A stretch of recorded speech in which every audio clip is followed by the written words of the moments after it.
بسم اللہ الرحمن الرحیم۔ السلام علیکم۔ آج ہم ذکر کریں گے غموں کے سال کا، جس میں اسلام قبول کرنے کے بعد مسلمانوں کو پریشانیوں کا سامنا ہوا۔ جناب ابو طالب کی عمر 80 سال ہوئی تو وہ سخت بیمار ہو گئے۔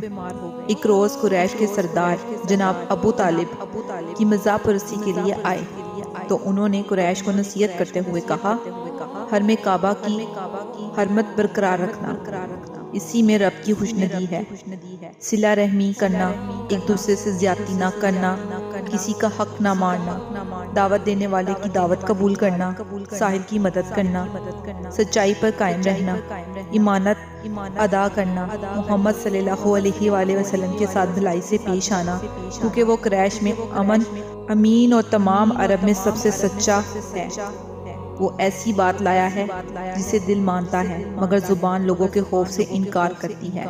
مگر خدا کی قسم، میں دیکھ رہا ہوں کہ عرب اور اطراف و نواح کے کمزور اور نادر لوگ آگے بڑھ کر اس کی دعوت قبول کر لیں گے، اس کے کلمہ کی تصدیق کریں گے۔ معزز سائمن، اگر ابھی تک آپ نے ہمارے چینل کو سبسکرائب نہیں کیا تو پلیز ہمارے چینل کو سبسکرائب کریں اور ساتھ میں بیل آئیکن کو پریس کر دیں تاکہ ہر نئی آنے والی ویڈیو بآسانی آپ تک پہنچ سکے۔ ایک دفعہ جناب ابو طالب بیمار پڑ گئے۔ آپ صلی اللہ علیہ وآلہ وسلم ان کی عیادت کے لیے گئے۔ جناب ابو طالب نے آپ صلی اللہ علیہ وآلہ وسلم سے کہا، اپنے رب سے میری صحت کے لیے دعا کرو۔ آپ صلی اللہ علیہ وآلہ وسلم نے دعا کی اور وہ صحت یاب ہو گئے۔ جناب ابو طالب نے کہا، آپ صلی اللہ علیہ وآلہ وسلم کا رب آپ صلی اللہ علیہ وآلہ وسلم کی دعا سنتا ہے۔ آپ صلی اللہ علیہ وآلہ وسلم نے اپنے چچا سے کہا، اگر آپ بھی رب پر ایمان لے آئیں تو وہ آپ کی بھی سنے گا۔ قریش نے جناب ابو طالب کے ذریعے آپ صلی اللہ علیہ وآلہ وسلم کو اس معاہدے کی پیشکش کی کہ آپ صلی اللہ علیہ وآلہ وسلم ان کے بتوں کو برا نہ کہیں اور وہ بھی مسلمانوں کو ان کے حال پر چھوڑ دیں گے۔ آپ صلی اللہ علیہ وآلہ وسلم نے اس پیشکش کو مسترد کر دیا کیونکہ وہ خود خدا کے حکم کے تابع تھے اور بتوں کی مخالفت ترک نہیں کر سکتے تھے۔ آپ صلی اللہ علیہ وآلہ وسلم نے اپنے چچا جناب ابو طالب سے آخری بار کلمہ پڑھنے کی خواہش کی تو انہوں نے جواب دیا، میں یہ پسند نہیں کرتا کہ لوگ کہیں کہ میں موت کے وقت دین سے ہٹ گیا تھا اور قریش یہ رائے قائم کریں کہ میں جب صحت مند تھا تو اس چیز کو قبول نہ کیا اور اب گھبراہٹ میں اسے قبول کر لیا ہے۔ جناب ابو طالب سماجی بائیکاٹ کے خاتمے کے 6 ماہ بعد رجب 10 نبوت سال کو وفات پا گئے۔ حضور اکرم صلی اللہ علیہ وآلہ وسلم کے لیے اپنے چچا کی وفات غم اور کرب کا باعث بنی۔ مکہ میں آپ صلی اللہ علیہ وآلہ وسلم کا آخری سہارا بھی ختم ہو گیا تھا۔ جناب ابو طالب کی وفات کے کچھ عرصہ بعد سیدہ حتیجہ رضی اللہ عنہا بھی وفات پا گئی۔ اس روز 10ویں سن نبوی کے ماہ رمضان کی 10ویں تاریخ تھی اور سیدہ حتیجہ رضی اللہ عنہا کی رسول اللہ صلی اللہ علیہ وآلہ وسلم سے شادی کا 25واں سال تھا۔ مالی حالت اس قدر کمزور ہو چکی تھی کہ کفن کے لیے رقم نہ تھی، لہٰذا اوڑھنی میں ہی امیر المومنین کو دفن کیا گیا۔ آپ صلی اللہ علیہ وآلہ وسلم 2 دن غم زدہ رہے اور بعد میں جب بھی ان کی یاد آتی تو آنکھیں پرنم ہو جاتی۔ وہ پہلی ہستی تھی جنہوں نے رسول اللہ صلی اللہ علیہ وآلہ وسلم کی قدر اور عظمت کو پہچانا اور اپنا تن من دھن آپ صلی اللہ علیہ وآلہ وسلم کی خدمت کے لیے وقف کر دیا۔ مصائب اور مشکلات کا خندہ پیشانی سے مقابلہ کیا اور آپ صلی اللہ علیہ وآلہ وسلم کی ہمت افزائی کی۔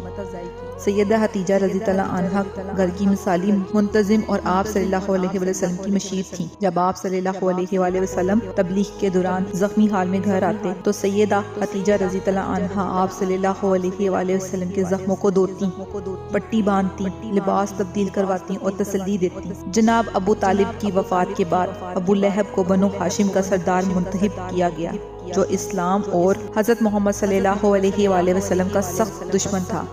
ابو لہب نے آپ صلی اللہ علیہ وآلہ وسلم کا ساتھ چھوڑ دیا اور آپ صلی اللہ علیہ وآلہ وسلم اپنے قبیلے کی پناہ میں نہ رہے۔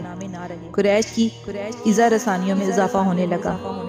ایک بار ایک بدبخت نے آپ صلی اللہ علیہ وآلہ وسلم کے سر اور چہرہ مبارک پر خاک ڈال دی آپ صلی اللہ علیہ وسلم اسی حالت میں گھر گئے۔ آپ صلی اللہ علیہ وآلہ وسلم کی صاحبزادی فاطمہ پانی سے آپ صلی اللہ علیہ وآلہ وسلم کا سر دھوتی اور روتی جاتی۔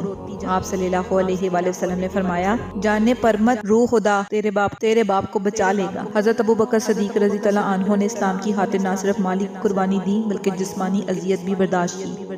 ایک روز ایک سنگ دل نے حضرت ابو بکر کو بری طرح زدوکوب کیا اور شدید زخمی کر دیا۔ ان کے قبیلے کے لوگ انہیں بے ہوشی کی حالت میں چادر میں لپیٹ کر گھر لے آئے۔ جب وہ ہوش میں آئے تو حضور اکرم صلی اللہ علیہ وآلہ وسلم کے بارے میں پوچھنے لگے۔ جب ان کو کھانا دیا گیا تو انہوں نے یہ کہہ کر کھانا کھانے سے انکار کر دیا کہ جب تک حضور اکرم صلی اللہ علیہ وآلہ وسلم کی زیارت نہ کر لوں گا کھانا نہ کھاؤں گا نہ پیوں گا۔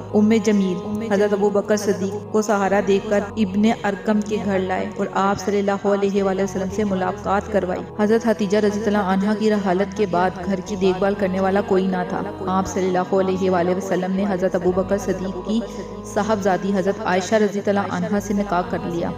حضرت عائشہ رضی اللہ عنہا کی منگنی محتم بن عدی کے بیٹے سے ہو چکی تھی۔ آپ صلی اللہ علیہ وآلہ وسلم کا پیغام ملنے پر حضرت ابوبکر محتم بن عدی کے گھر گئے اور اپنی بیٹی کے رشتے کے بارے میں دریافت کیا۔ محتم نے اپنے بیٹے کی شادی مسلمان خاتون سے کرنے سے انکار کر دیا۔ اس روایت سے اندازہ ہوتا ہے کہ حضرت عائشہ رضی اللہ عنہا کی عمر شادی کے قابل تھی۔ حضرت عائشہ رضی اللہ عنہا سے نکاح 13 نبوی قبل از ہجرت مارچ 622 میں ہوا۔ 500 درہم حق مہر ادا کیا گیا۔ آپ صلی اللہ علیہ وآلہ وسلم کے حضرت عائشہ سے نکاح کے بعد رخصتی نہ ہوئی اور ہجرت کے 2 سال بعد اپریل 624 میں اس فرض کی ادائیگی کی گئی۔ قبل ازیں حضور صلی اللہ علیہ وسلم نے سکران کی بیٹی حضرت سودا سے شادی کر لی تھی۔ یہ نکاح شوال 10 نبوت میں ہوا۔ اس شادی کے بعد آپ صلی اللہ علیہ وآلہ وسلم گھریلو امور کے بارے میں بے فکر ہو کر یکسوئی کے ساتھ دعوت توحید میں مصروف ہو گئے۔ جزاک اللہ۔